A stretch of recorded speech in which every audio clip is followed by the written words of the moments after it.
پلکونو خلک چې راځي او دې کې مستاب 15-20 ورته کېنول او پرې روډ باندې یو میله ده، یو قطار دی، زنانه بېلې بېزتیانې کېږي، د ضعیفو خلکو بېلې بېزتیانې کېږي. او په دې ګرمۍ کې زه دې افسر ته یم چې د دفتر نه روز او دې کې 15 منټه ودرېږه او تا ته بیا پته ولګي.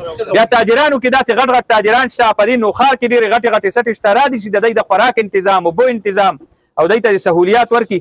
مونږ به کوشش کوو چې د دوی د اواز جوړ شو او بیا به هم دلته راځو، بیا به هم دلته راځو.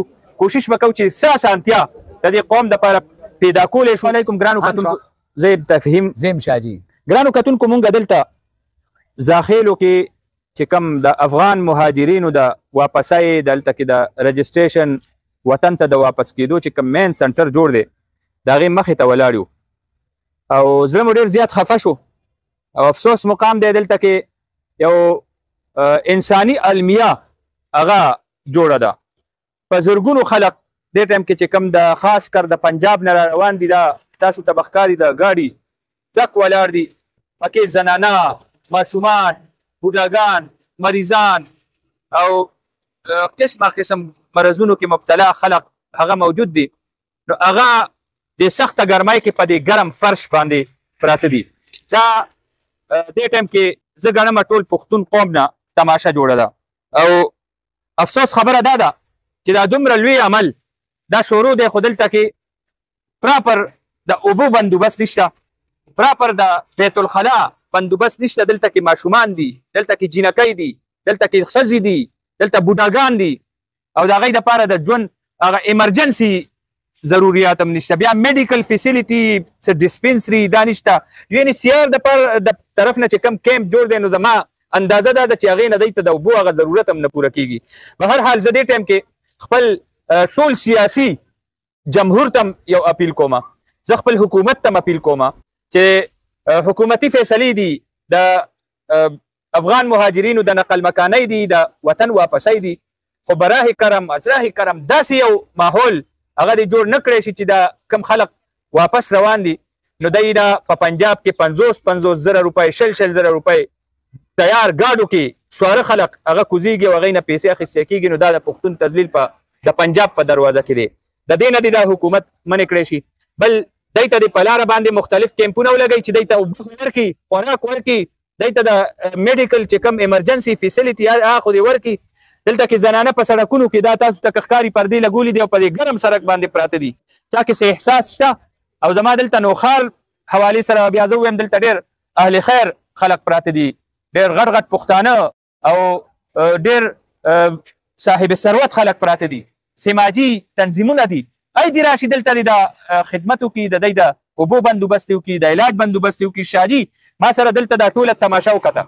شاجي څه به وي؟ حافظ صاحب زمونږ د خیبر پښتونخوا کې خصوصا چې پښتنو پورې یو خنداره او د پښتنو د ښځو د ماشومانو پردې لاړې او ټول هر څه دغه کولای دا لاره لږه کول وکړي. موږ حکومت وخت ته دا مطالبه کوو چې برای د لاره کول څه کم چې تاسو دا یو سنټر کولاولو په کار چې په هر علاقه کې مو سنټر کولاو کړی وي او دا دومره په ډکونو خلک چې راځي او دې کې مستاب 15-20 ورته کېنول او پرې روډ باندې یو میله ده، یو قطار دی، زنانه بېلې بېزتیانې کېږي، د ضعیفو خلکو بېلې بېزتیانې کېږي. او په دې ګرمۍ کې زه دې افسر ته یم چې د دفتر نه روز او دې کې 15 منټه ودرېږه او تا ته بیا پته ولګي، تا ته بیا په جیم پته ولګي. زمونږ بوټانو کې ګرمې شوې، موږ ولاړو په عمر خولې راځي نو په جنګونو کې په انور چې دا کم خلک ولاړ دي که دا افغانیان دي خو ټول افغانان دا زموږ دي، زموږ خویندې دي، پښتون قوم دی. نو مهرباني وکړئ د پښتنو قوم پسې خندا مه کوئ. موږ دا مطالبه کوو د حکومت نه چې صوبایي حکومت هم دا مطالبه کوو چې په دې نوټس والي دا یو دی په زاخیلو کې قایم شي، بل دی په پیرپۍ کې قایم کړي، بل دی په پابو کې، بیا په پېښور کې. نو کم سے کم دا به تقسیم شي نو دا رش به نه جوړېږي، په دې روډونو به دا ماشومان نه ذلیل کېږي، دا زنانه به نه ذلیل کېږي. کتره کتره ماشومان دي، قسم دې مو درد وکړو چې د پښتنو پورې هر ځای کې خنداره. نو مهرباني وکړئ دې کې چې کوم تنظیمونه هغه تنظیمونه والا اوس خاموش شي، ایم نه راپاسي چې د پښتنو خدمت وکړي. یو ماشومان پکې بیمار شو، مړه شو، پکې ماشومان پکې مړه شو، نه د سیاست تنظیم شي، نه د اوبو تنظیم شي، نه د خوراک تنظیم شي. قسم دې د لوګ الله هغه ماشومان واړه واړه مړه شو او بیماران شو. ګرانو کتونکو، زه به د نوښار کې سماجي تنظیمونو ته یو اپیل وکړم چې حکومت نه خو ډېر کارونه پاتې دي، هغوی به نورو کارونو کې مصروف وي. په هر حال د دې مېلمنو دا چې کوم دلته نه پنجاب نه سند نه یو د بل ځای نه خلک را روان دي او مسلسل را روان دي راځي. نو د دې نه مخکې چې دلته تاسو ته یو انساني المیه جوړه شي او دلته کې دا چې کوم ماشومان دي بوډاګان دي دوی وایي 3 ماشومان په دې دوران کې مړه شوي دي هېڅ ریکارډ نشته.